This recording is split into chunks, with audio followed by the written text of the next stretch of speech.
नमस्कार, मैं उपेंद्र यादव। आप देख रहे हैं वी न्यूज यूट्यूब चैनल। आइए सीधे खबर की तरफ चलते हैं। भारतीय रेलवे के टिकटों पर ऑपरेशन सिंदूर और प्रधानमंत्री नरेंद्र मोदी की तस्वीर को लेकर राजनीतिक विवाद छिड़ गया है।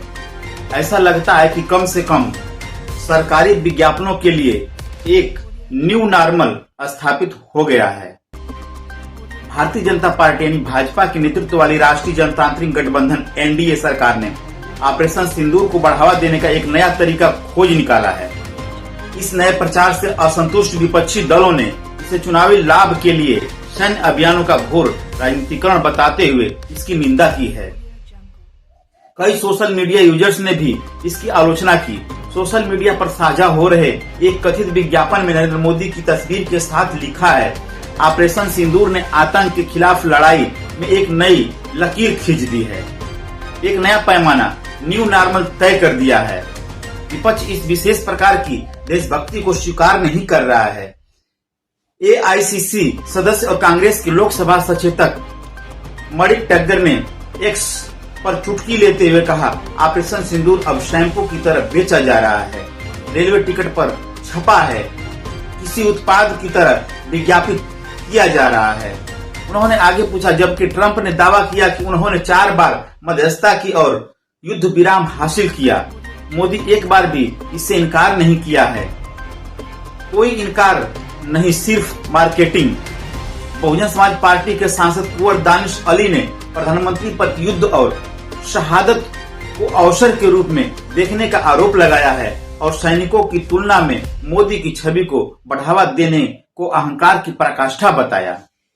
उन्होंने कहा, प्रधानमंत्री नरेंद्र मोदी युद्ध को, शहादत को भी मौके की तरह देखते हैं।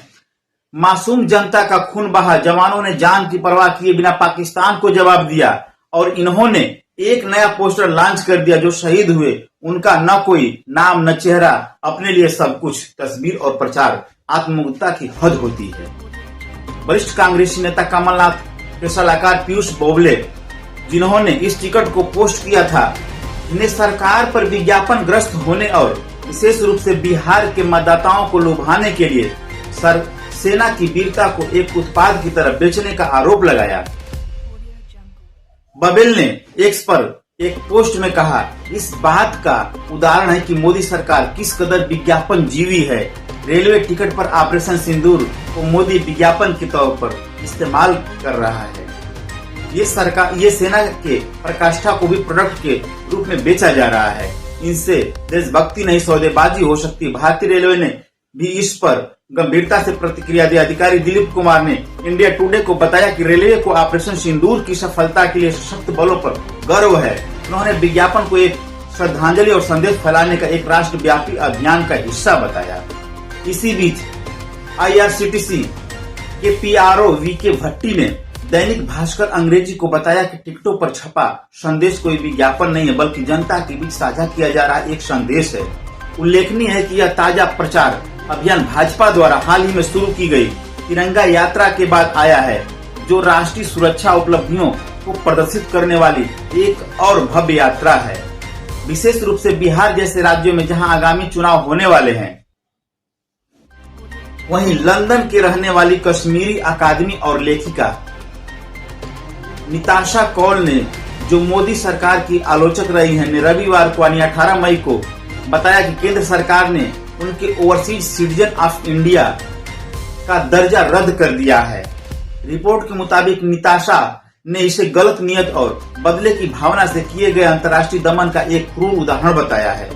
मालूम हो कि भारतीय मूल के ब्रिटिश नागरिक और लंदन स्थित वेस्टमिंस्टर विश्वविद्यालय में centre for the study of democracy की प्रमुख हैं। उन्होंने पिछले साल फरवरी में बेंगलुरु के कंपेगौड़ा अंतर्राष्ट्रीय हवाई अड्डे पर पहुंचने के बाद आव्रजन यानी इमिग्रेशन अधिकारियों द्वारा भारत में प्रवेश से रोक दिया गया था और होल्डिंग सेल में 24 घंटे रहने के बुरे अनुभव के बाद इस कार्रवाई के पीछे का बिना कोई कारण बताए लंदन भेज दिया गया। ताजा घटनाक्रम में रविवार को सोशल मीडिया मंच एक्स पर एक पोस्ट में निताशा कौल ने एक तस्वीर साझा की, जो केंद्र सरकार द्वारा उनके ओसीआई दर्जे को रद्द करने के बारे में जानकारी विज्ञप्ति प्राप्त होती है। इसमें उन भारत विरोधी गतिविधियों में शामिल होने का आरोप लगाया है। नोटिस में दावा किया गया है कि उन्हें दुर्भावना से प्रेरित होकर और तथ्यों या इतिहास की पूरी तरह उपेक्षा करके इन गतिविधियों में हिस्सा लिया। इसमें आगे कहा गया कि विभिन्न अंतर्राष्ट्रीय मंचों और सोशल मीडिया प्लेटफॉर्मों पर अपने असंख्य विरोधी लेखों, भाषणों और पत्रकारिता गतिविधियों के माध्यम से आप भारत की संप्रभुता के मामले में नियमित रूप से भारत और उसके संस्थानों को निशाना बनाती हैं। कौल ने अपने पोस्ट में कहा कि आज 19 मई पर घर पहुंचते ही जानकारी मिली कि मेरा OCI कार्ड रद्द कर दिया गया। यह गलत नियत और बदले की भावना से किए गए अंतर्राष्ट्रीय दमन का एक क्रूर उदाहरण है। मुझे मोदी शासन की अल्पसंख्यक विरोधी और लोकतंत्र विरोधी नीतियों पर काम करने के लिए सजा दी जा रही है। कौल ने मोदी सरकार द्वारा एक तरफ आतंकवाद पर अपना रुख बताने के लिए विदेश में बहुदलीय प्रतिनिधि भेजने के फैसले का दूसरी तरफ प्रधानमंत्री मोदी द्वारा भारत को लोकतंत्र की जननी कहने का जिक्र करते हुए सवाल उठाया है। उन्होंने पूछा, क्या भारत सरकार के विदेशी जनसंपर्क प्रतिनिधिमंडल बताएंगे कि मदर ऑफ डेमोक्रेसी ने मुझे मेरी मां से मिलने से क्यों रोका?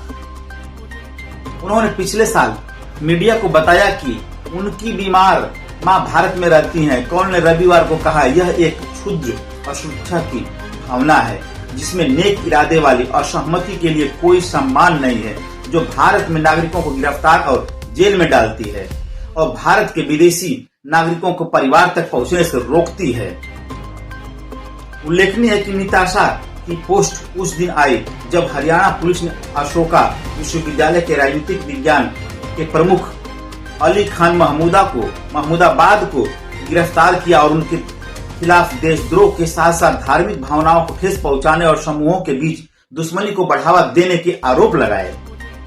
ज्ञात तो कि महमूदाबाद के खिलाफ 2 FIR में से एक हरियाणा महिला आयोग की अध्यक्ष रेणुका भाटिया की शिकायत पर दर्ज की गई, जिसे लेकर हाल ही में आयोग ने उन्हें तलब भी किया। गैरतलब है कि OCI दर्जा भारतीय मूल के विदेशी नागरिकों को कुछ लाभ प्रदान करता है, जिसमें भारत आने के लिए बहुप्रवेश उद्देश्य आजीवन वीजा शामिल है। यह देखा गया कि मोदी सरकार ने पिछले कुछ वर्षों में विभिन्न आलोचकों का OCI दर्जा रद्द किया है। पिछले साल कर्नाटक के समाज कल्याण मंत्री HC महादेवप्पड़ा के कौल ने बेंगलुरु में भारत में संविधान और एकता शीर्षक से आयोजित एक सम्मेलन में भाग लेने के लिए आमंत्रित किया था। हालांकि शहर के हवाई अड्डे पर पहुंचने पर कौल को भारत में प्रवेश की अनुमति नहीं दी गई और वहां 24 घंटे की यातना के बाद उन्हें ब्रिटेन भेज दिया गया। तब लंदन से द वायर से बात में करते हुए कौल ने कहा था कि राष्ट्रीय स्वयंसेवक संघ और उनके नेताओं की आलोचना करने के लिए इमिग्रेशन अधिकारियों ने उन्हें ताना मारा और उन्हें वापस भेजने जाने के कोई लिखित कारण नहीं बताया। रविवार को उन्होंने भारत में प्रवेश करने से रोके जाने का जिक्र करते हुए लिखा, मोदी सरकार ने खुद को अपमानित किया है और गैर भाजपा कर्नाटक राज्य सरकार का भी अपमान किया है, जिसने पिछले साल मुझे आमंत्रित किया था। भारत विरोध के हास्यास्पद संबंध में मेरे 20,000 शब्दों के जवाब के बावजूद मेरे साथ बुरा व्यवहार किया गया। कश्मीरी पंडित पृथ्वीभूमि से आने वाली कौल ने अन्य बातों के अलावा 2019 में मोदी सरकार द्वारा अनुच्छेद 370 को हटाने जाने की आलोचना की थी। उन्होंने तब लिखा था कि यह कदम मोदी के नेतृत्व वाली भारतीय जनता पार्टी के अलावा भारतीयों, कश्मीरी पंडितों या किसी और के लिए अच्छा नहीं है। मोदी सरकार के दक्षिणपंथी राष्ट्रीय स्वयंसेवक संघ, अर्धसैनिक बलों और उनके समर्थकों और उद्योगपतियों के समर्थकों का समर्थन प्राप्त है। यह भारतीयों को कम सुरक्षित बनाता है और पंडितों के भविष्य को और भी अनिश्चित और परिस्थिति का बंधक बनाता है। वहीं दूसरी तरफ संयुक्त राष्ट्र अमेरिका ने सोमवार यानी 19 मई को जानबूझकर अवैध आव्रजन इमिग्रेशन को बढ़ावा देने के लिए अज्ञात भारतीय ट्रैवल एजेंट पर वीजा प्रतिबंधों की घोषणा की। रिपोर्ट के मुताबिक शायद भारत ऐसा पहला देश है जिसके ट्रैवल ऑपरेटरों को डोनाल्ड ट्रंप प्रशासन द्वारा वीजा प्रतिबंधों का निशाना बनाया गया है। अमेरिकी विदेश विभाग के प्रवक्ता टैमी ब्रूस ने कहा कि वीजा प्रतिबंध भारत में स्थिति और संचालित ट्रैवल एजेंसियों के मालिकों, अधिकारियों और वरिष्ठ अधिकारियों पर जानबूझकर संयुक्त राज्य अमेरिका ने अवैध आव्रजन की सुविधा देने के लिए लगाए जा रहे हैं। एक प्रेस विज्ञप्ति में बुश ने कहा कि अमेरिकी दूतावास का वाणिज्यिक दूतावास मामलों का प्रभाग और भारत में राजनयिक सुरक्षा सेवा ऐसी गतिविधियों में शामिल लोगों की पहचान करने और उन्हें लक्षित करने के लिए हर दिन काम कर रही है। उन्होंने कहा, हमारी इमिग्रेशन नीति का उद्देश्य न केवल विदेशी नागरिकों को संयुक्त राष्ट्र अमेरिका में अवैध आव्रजन के खतरे के बारे में सूचित करना है, बल्कि हमारे कानूनों और उल्लंघन करने वालों व्यक्तियों को जवाबदेह ठहराने की भी है, जिसमें अवैध इमिग्रेशन के सूत्रधार भी शामिल हैं।